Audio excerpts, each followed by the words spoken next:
अब नंबर 2 में आपको पढ़ना कैसे है, मतलब प्रैक्टिस कैसे करनी है। आपने स्टोरी कॉन्सेप्ट को लेकर के समझ लिया, उसको एक स्टोरी की फॉर्म में अंडरस्टैंड कर लिया, क्योंकि रट करके नहीं हो सकता है मैथ्स। आपने ज़रूर देखा होगा कि जो वेंडर्स होते हैं उनके बहुत सारे वेंडर्स में उनके बच्चे भी साथ में ही सब्जी वगैरह बेच रहे होते हैं।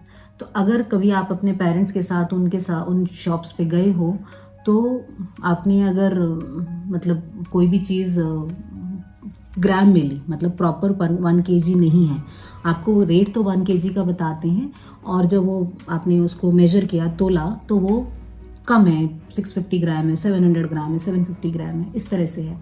तो आप देखेंगे कि वो बच्चे आपसे, आप अगर कैलकुलेट कर भी रहे हो, पहली बात तो हम कैलकुलेट ही नहीं करते, ये भी एक बहुत अच्छा तरीका है कि आप किस तरह से अप्लाई करें, किस तरह से उसको रिलेट करें। तो आप जब भी मम्मी पेरेंट्स के साथ शॉप पर जाएं, कुछ भी आप खरीद रहे हैं, तो उसका MRP, उसका डिस्काउंट, उस पर टैक्स कितना लग रहा है, आपने पूरी चीज़ खरीदी है, आधी खरीदी है, उसके अकॉर्डिंग आप साथ में खुद ही कैलकुलेट करें। तो वो बच्चा जो भी है, वो छोटा बच्चा भी, दो क्या पता वो स्कूल जा भी रहा, नहीं जा रहा हो, और जा भी रहा हो, तो भी वो आपसे कहीं फास्ट वो उस कैलकुलेशन को बता देगा।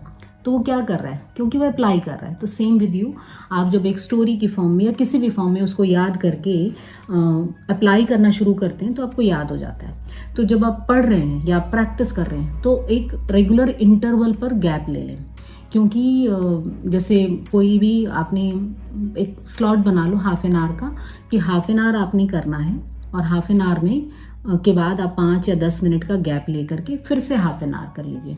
एक साथ 1 आवर का स्ट्रेच अगर आप नहीं ले पाते हैं तो वैसे हाफ एन आवर करके 5-5, 10-10 मिनट के बीच में गैप ले करके आप बहुत आराम से कर सकते हैं।